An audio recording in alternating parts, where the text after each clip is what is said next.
Welcome to the Two Marketeers podcast, where marketing swashbucklers Sean and Lindsay seek to demystify the fascinating world of modern marketing. Each episode takes listeners on a storytelling adventure that informs, entertains, and inspires marketing enthusiasts of all kinds. And now, here are your hosts, the Two Marketeers themselves, Sean Patrick and Lindsay. Wow! Yeah! Woo! Take the stick! Bonjour! Why do you always start? Allô? Ça va? Hello. Ça va bien et toi? Oui, merci. Good morning, Sean Patrick, Wiseguy, marketing and branding extraordinaire. Good morning, Lindsay Biwa, mistress of marketing. I like how that's the thing now, but I also again wondered where that was going immediately. Mr. What? Not this podcast. Wrong That's podcast. my Sean. other podcast. That's my Ashley Madison podcast. Dun dun dun. Did they ever come back? I don't know. I feel like You can't even Google that because then it sets off red alerts in your household. Maybe it's a dark web thing. What's Maybe. this dark web? Should we look it up? It's kind of becoming mainstream, and I'm like, You know what dark web is? what? It's like medical information. That's where I go down a dark path Oh, for on the you. web. But there's the dark web, which I'm like, I know, like gangsters trade livers and stuff. yeah, like among other things. Bitcoin? Will you use Bitcoin to buy livers? I don't know. This is already off to a very silly start. How are you today? I'm good. You? I'm really good. To be honest, I've been in a pandemic funk. I don't know if you've been in these like slumps, these like lows where it's like pandemic funk, and I'm like, I don't. I told you this is the first day I've worn a shirt. Oh, okay.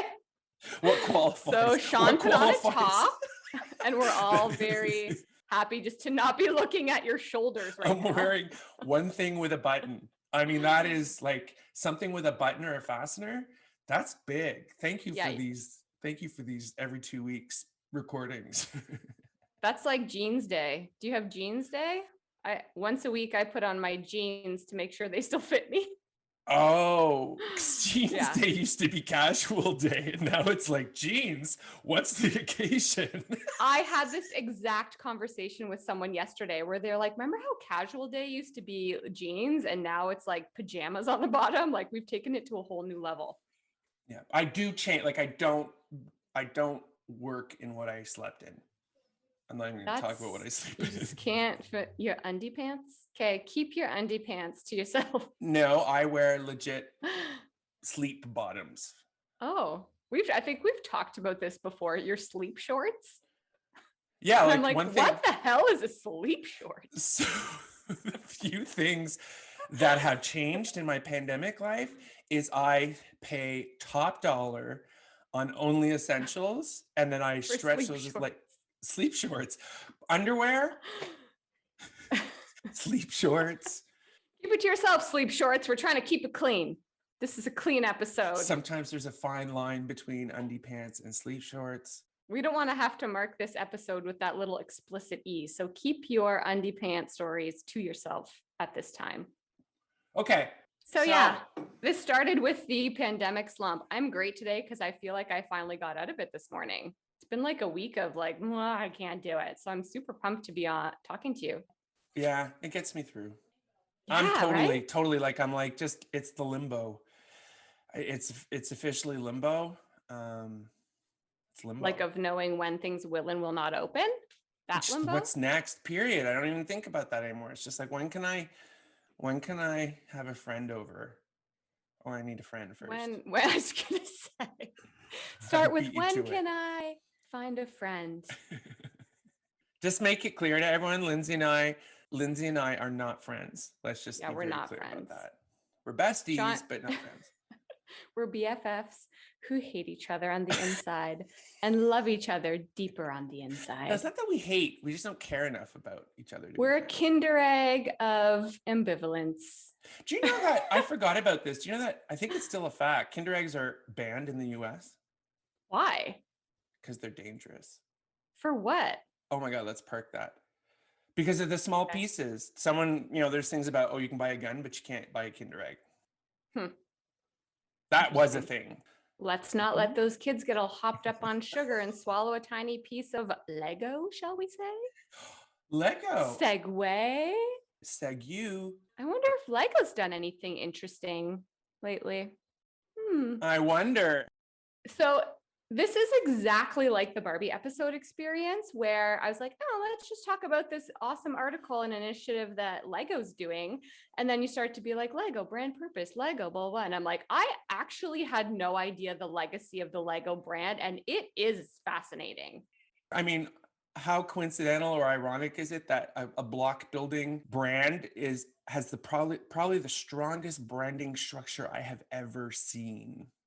But have also like wavered a lot in the past that almost led to their demise. Did you get into that? Yeah, I did. But let's talk about what got you interested.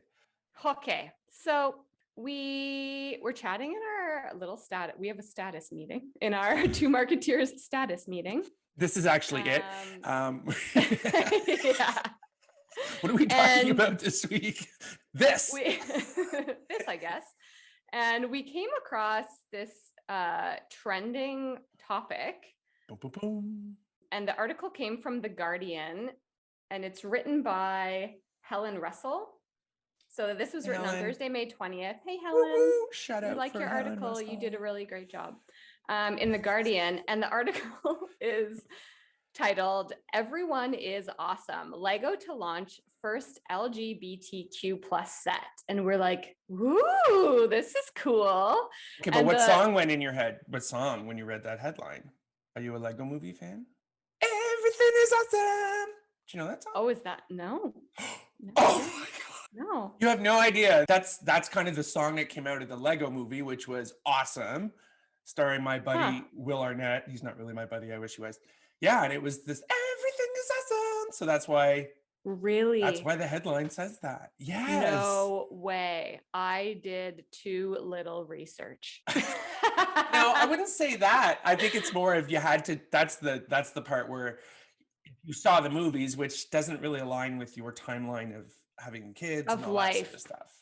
Correct. I think my timeline of life didn't. I think I was a teenager or early 20s when this Lego movie came out, so I must have missed watching it. I think that's a little exaggerated. But anyway. I was just born. When did it come? When was the Lego movie? 2019? It was like 10 years ago. I was Lindsay was not a teenager. 21. As we try and nail this format of podcast, Lindsay, I think we need to dedicate a good hour to Corrections Corner for every episode. I get years of life back for every episode that we record. So now I'm a teenager. Last episode, I think we were talking about how we've both been trying to achieve a healthy lifestyle for 50 years, but I'm 39. And so it's just been a very long road for me. Yeah. And mine's the other way around. I've only been doing it for about 10 years, but it feels like 50. So because I'm going to be 52 next week. Did I say that? 52. I think, you did because you related it to our last Bob Ross episode where unfortunately that's the age in which he passed away. On a brighter note, I did not know that everything is awesome. So that is great. So the title again of this article, Everyone is Awesome. Lego to launch its first LGBTQ plus set. Toy company's designer says he was inspired to support the community with a rainbow themed creation, which I just love this image. Do you not just love this the image of this set? What this looks like? Well, we'll share it in our notes so everyone can see what this set looks like. It's just a showpiece, really. Like it's not a Lego set. That's what I realized later when thinking about it. It's just it's a statement. It's almost like it really art is. Piece. It's statement. That's exactly what he said. So he said that I hope that this could be a showpiece in people's homes. Oh, okay. Well, there you go. Yeah, very cool. So I'm just going to read a little bit from this article so we can kind of frame up what Lego is doing, what their initiative is. We'll discuss a little bit, and then Sean as well will dive into some juicy Lego pieces. I'm sure that you found. So it says in the spraying room at Lego HQ, which by the way, can we just go there? Have you seen their head office online and the spraying room? It's in Daneland. I was gonna say. Where is that? I think it's in Denmark. It's in like where Lego was first founded. Yeah, we're going there.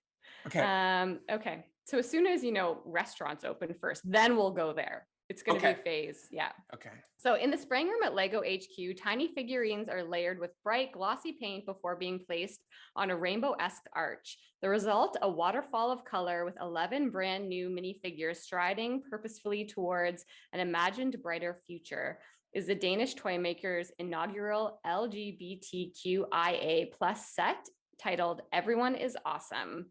Everyone is awesome. I know, I'm into that now. Okay. The colors of the stripes were chosen to reflect the original rainbow flag, along with pale blue, white, and pink representing the trans community, and black and brown to acknowledge the diversity of skin tones and backgrounds within the LGBTQIA+ community.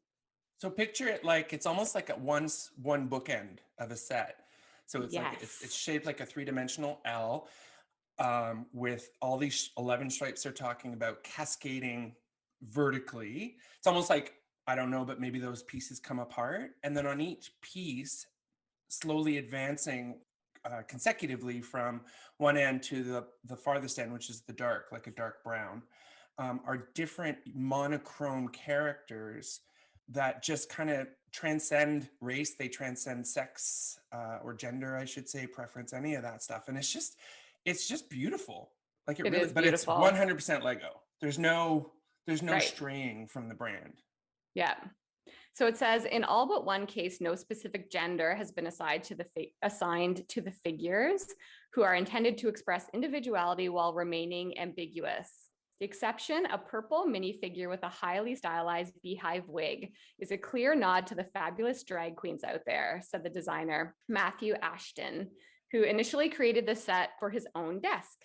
He says, I'd moved offices, so wanted to make the space feel like home with something that reflected me and the LGBTQIA+ community. But the set attracted attention and was soon in demand. Other members of Lego's LGBTQ+ community came to tell me that they loved it, Ashton said.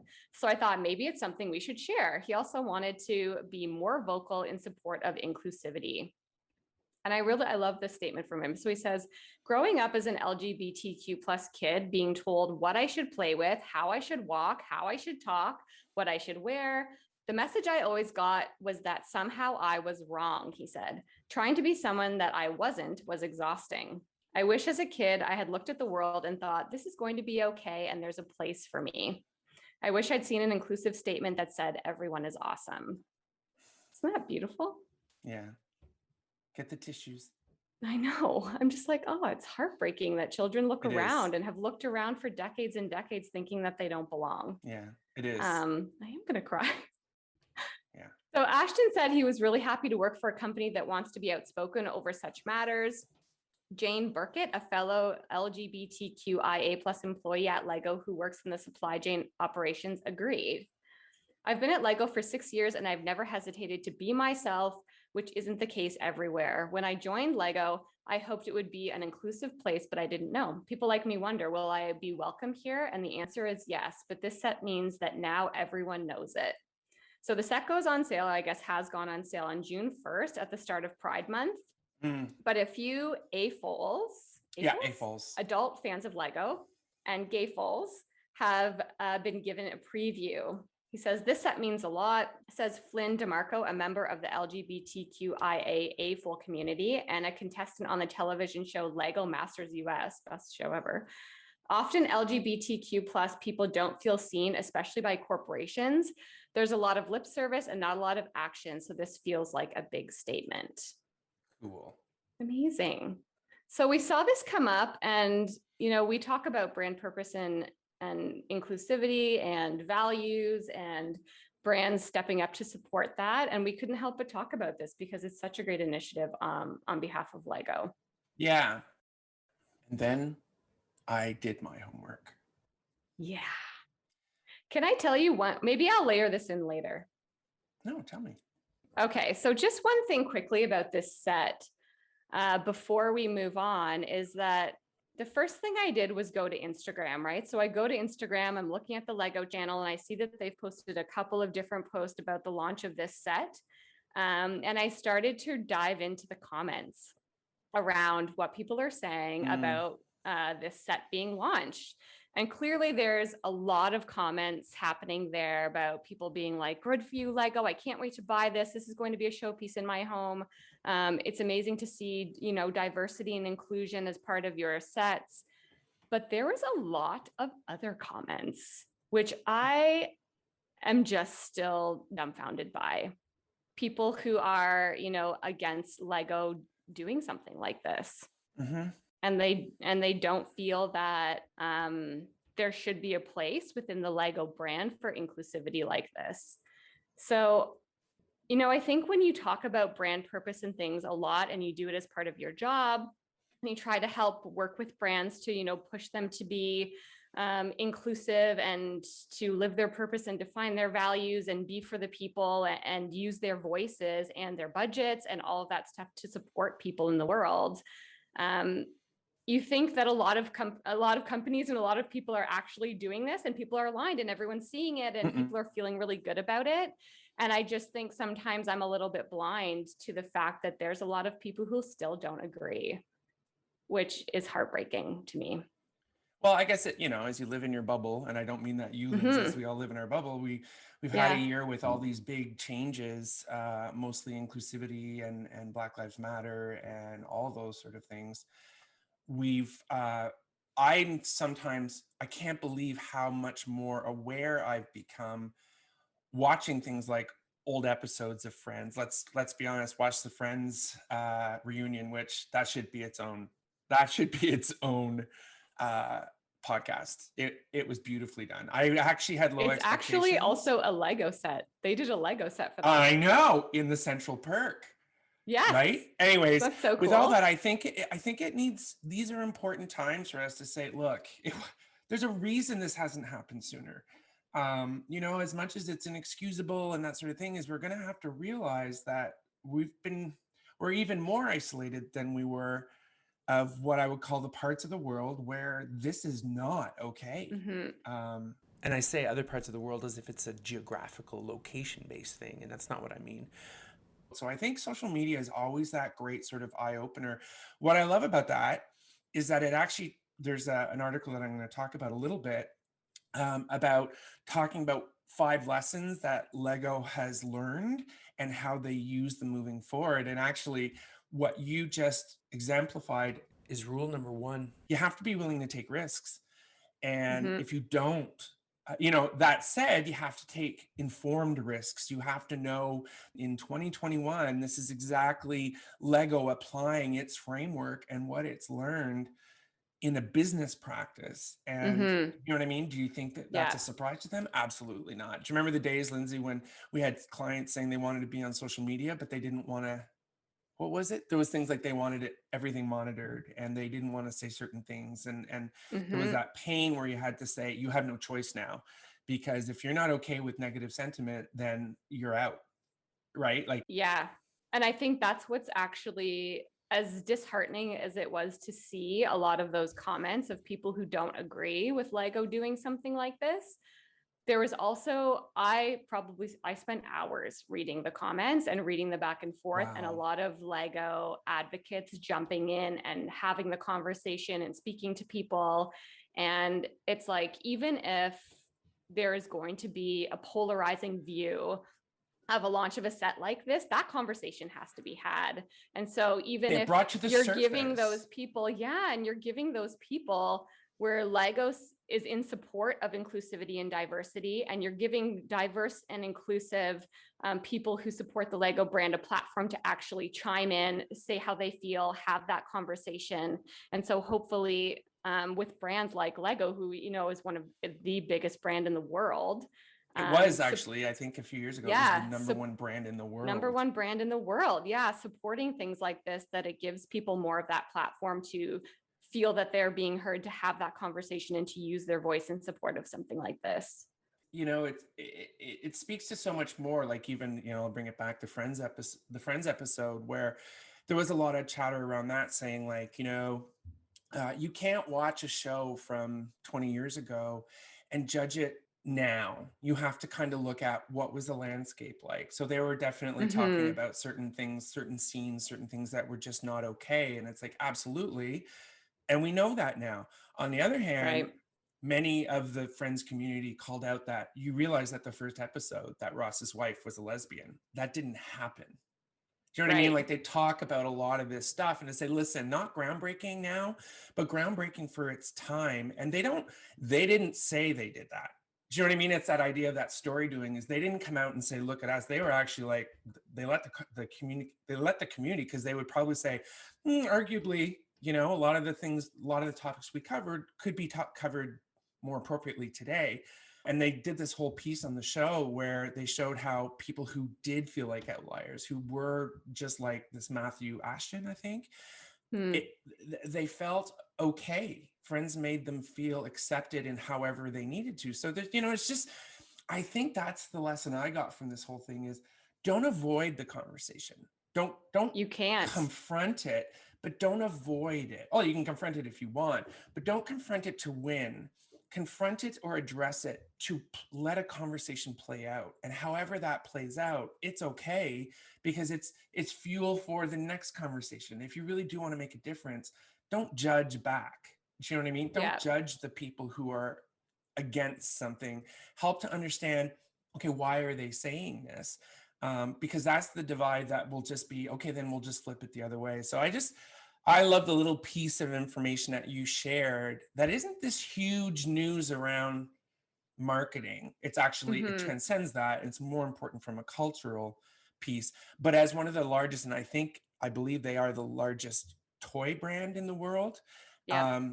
Good on them for picking something, you know, good on them for allowing it. Good on them for having a culture that these things can happen. I think it's called story doing. You know what I mean? We're Yes. celebrating these things that have been happening and this impact that they have. Oh, Cheryl alert. There's definite Cheryl alert. A smoothie is being made right above my head, but I thought it was the dryer going on. I was like, ooh, someone's doing laundry over there. no, directly above my head. So anyways, it was great. It was a great conversation. Yeah. And I had no idea about the social media sort of impact, Lindsay. So thanks for stating that. But I think it speaks to exactly consistent to what the brand has learned in the last decade or so. Wow, there's a lot of stuff that happened. Here's, Yeah. if I may, I'm going to jump in. Yes, please go. Lego's been around since 1932. Boy, I can't wait till its 100th anniversary, which, you know, is only 11 years away. By a gentleman, pardon the pronunciation, Ole Kirk Christensen. He was actually what they'll say a failed master carpenter. Well, okay. It was during the Depression. It was right after the Depression. So he decided to change his focus to making toys and making these building blocks, and, you know, started this company called Lego, which loosely translates as play well. And then Yeah, isn't that awesome? Yeah, and when I read that, I was like, that's so cool. And his grandson is the current president, I think CEO, whichever. Okay. So it's really interesting because it's been a pretty steady climb. There's not, you know, Barbie was just rife with so much. God love Barbie. But it was a steady climb. Here's what happened in the late 90s. I believe they started to stagnate. Right. And lots of reasons. I'd say the number one, I've done a ton of research. Basically, they'd saturated a market of toys for kids. Mm-hmm. And that was great. And, you know, people will say it was digital. That was the downfall and all that stuff. There's lots of different reasons. So basically, what happened in 2003, they almost went bankrupt and they brought in a new leader. Mm-hmm. And he did his homework. What was really interesting is they look back, it's a case study for a lot of brands. What I love about it is it always comes back to the kind of things we talk about, is the importance of, you know, what is its framework? What is its purpose? What and is, focus. You know, all that stuff? What is its focus? What was it always meant to do? Which transcends just the brand, and really the brand is a representation of a company with an offering.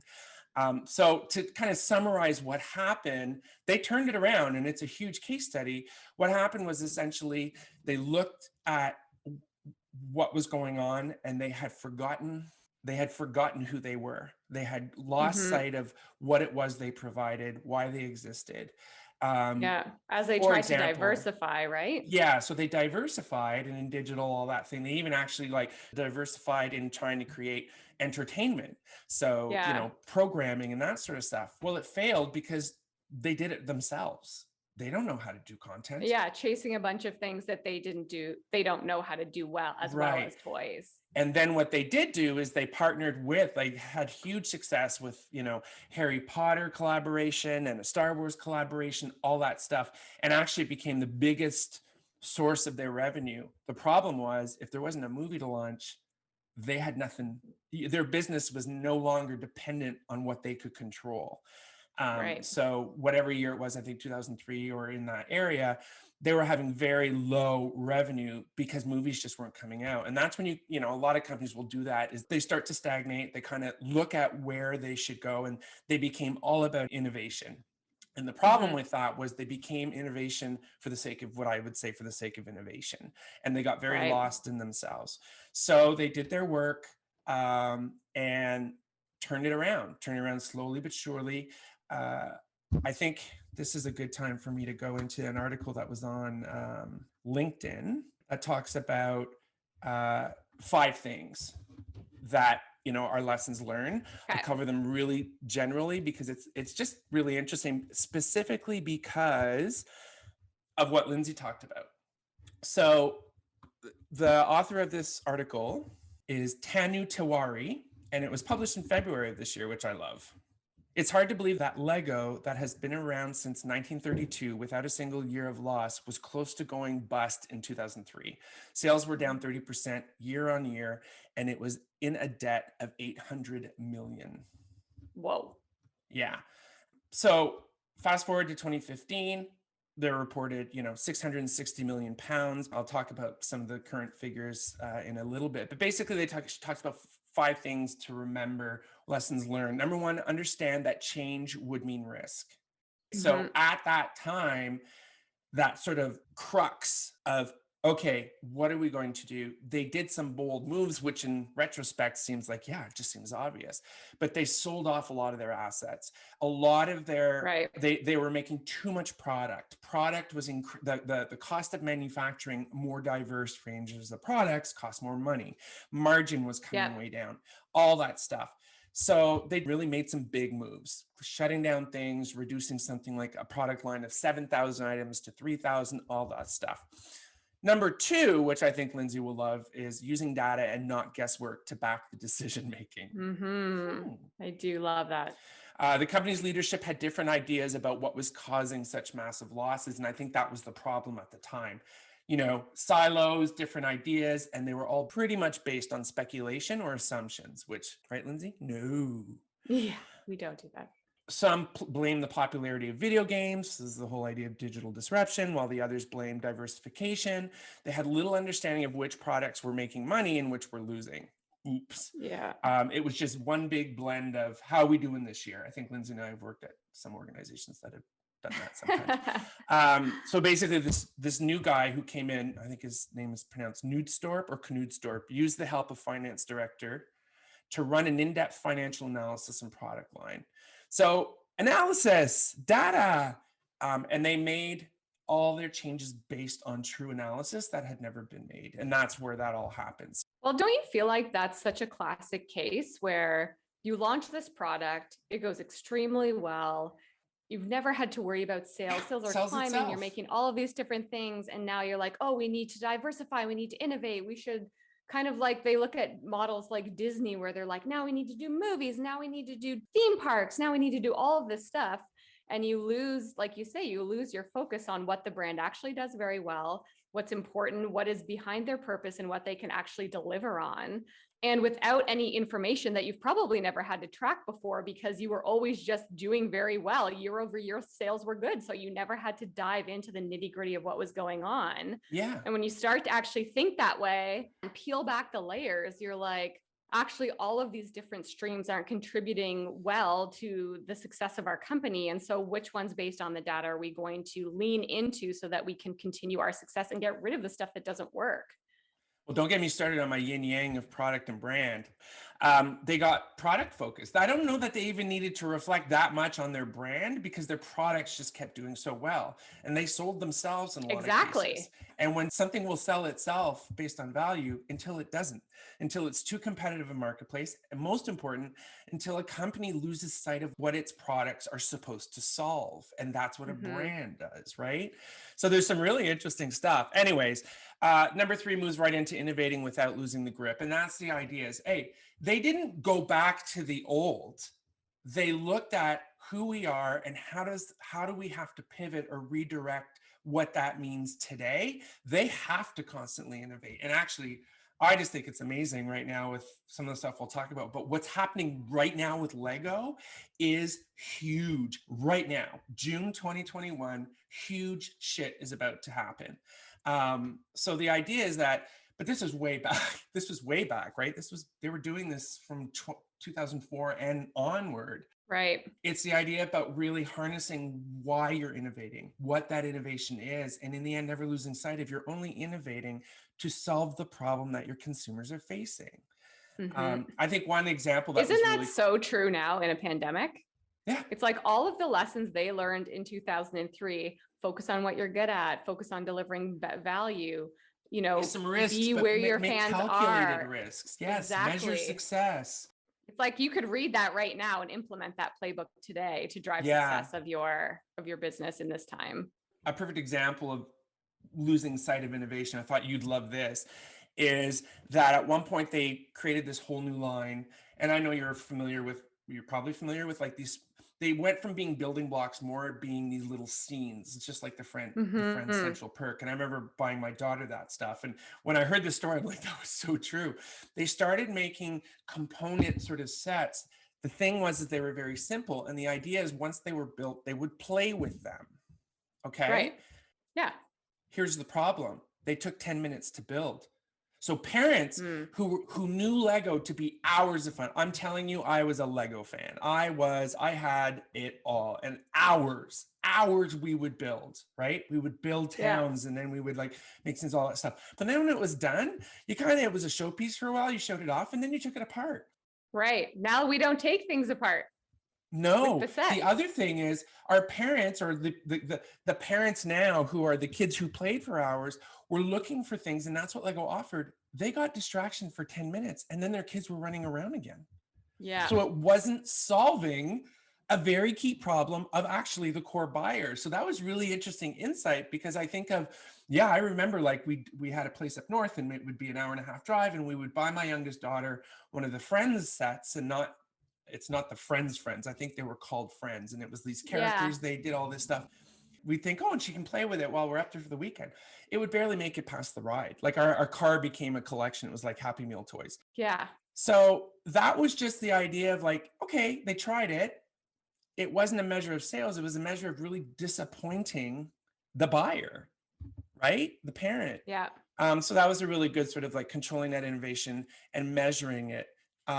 The other thing is where they've innovated, and that's where we talk about, the movie. Oh my gosh, Lindsay, you have to watch the movie. Okay, I'll watch it this weekend. They also talk about engaging with the competition. That's where that leads into this, is where in the past they became the creators of their content and did really badly with it. They started to approach what would be the competition in some cases based on the fact that they thought they were content creators, and the Disneys, the Marvels, and all that sort of stuff, the Harry Potters. Yeah.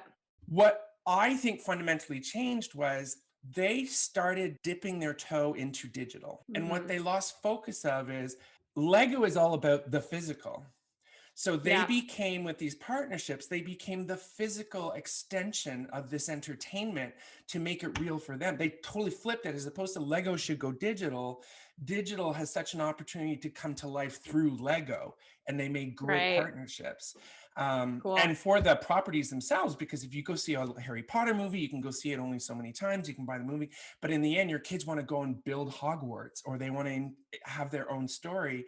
The physical is what they realize they are all about. Right. And with that, if you look at them today, do you know that there's like 8 Legolands in the world? There's going to be 2 more launching this month, I think, this summer, if not. Like New York is going to have a Legoland resort. Really? Yeah, so much happening. The thing that's really interesting too is what started this conversation is when you said this Lego thing, I said, actually, it's funny because I'm now a huge fan of this podcast called Smart Less. And it has three hosts. It has Jason Bateman, Sean Hayes, and my new hero, Will Arnett, fellow Canadian. Will Arnett is the voice of Batman from the Batman Lego movie. Oh, that would be so good. He's so good. But now he's totally with the brand where they've launched. You talked about someone being a fan. I originally was going to dip into this. What's it called? Lego Masters. It hasn't. Yes. I don't know that it's launched yet in the US. I mean, it's all over Australia. It's all this stuff. And basically you can imagine what it is. It's kind of like Iron Chef, but for Lego builders. It totally speaks to that AFOLs that we talked about, adult fans of Lego. It's a huge community. Their YouTube channel and a lot of their brand is dedicated to that. But what was interesting is I kind of was like, hey, the Will Arnett thing, he's the host of the new show. It's not that much of a thing yet. And it doesn't matter because they're about to launch LegoCon, their first LegoCon, a virtual event, June 26th. They just announced it this week. It's going to be a virtual conference. That's cool. I thought the last thing I would do, because we're getting close to time, we have is just 2 minutes. Just a few facts. They have YouTube channel, over 12 million subscribers. Their content is ridiculous how much they have. In 2020, they blew through, I think it was 21% growth year over year in 2020 because of pandemic, because of the home play. But more importantly, for a couple of other things they did, they diversified in their e-com. They did a lot of strategic moves a few years back that is really helping them benefit. The other thing that's really important is they weren't in the China market. China was not one of their key markets until more recently, and it's exploding there. Really? So with new markets, a big focus on retail stores. They're now hoping to launch like 3 figures of physical stores. They're really focusing heavily on retail. And if you've ever been to a Lego store or whatever they're called, they're an experience like you've never seen. And they've been doing that for like 15 years. So there's just so much that they're doing. It was so interesting that you found this wonderful little piece of, on top of incredible success, we've talked about this before, even though they've been incredibly successful, they're not resting on their laurels. They're more than ever keeping that moving forward. And while doing so, it's the 5th lesson of this LinkedIn article, which is keeping the brand, the business, and behavior aligned. And I think taking it right back to your story, those 3 things are absolutely true, not the least of which is the behavior and how they launched. What was it called? Everyone is awesome. Everyone is awesome. Lego, you're awesome. Don't go changing. That's a perfect place to wrap it. Great topic. I think we could do a Lego phase 2. Okay. I want you to see the movie. Okay. I'll watch the movie. Stay tuned for Lego follow-up episode, and we will revisit this topic. Very exciting stuff. Sounds good. Okay. Okay. Bye, Thanks, Lindsay. Sean. Great chat. Bye. That's it for this episode, my fellow marketeers. Thanks for listening. We hope you enjoyed it. If you did, subscribe to this podcast at the2marketeers.ca. That's the2marketeers.ca. Spell it out. Be sure to tune in for more marketing adventures every month from us, the Two Marketeers, but you can just call us Sean and Lindsay. Actually, I would prefer Wiseguy. Yeah, I know you would. We're not doing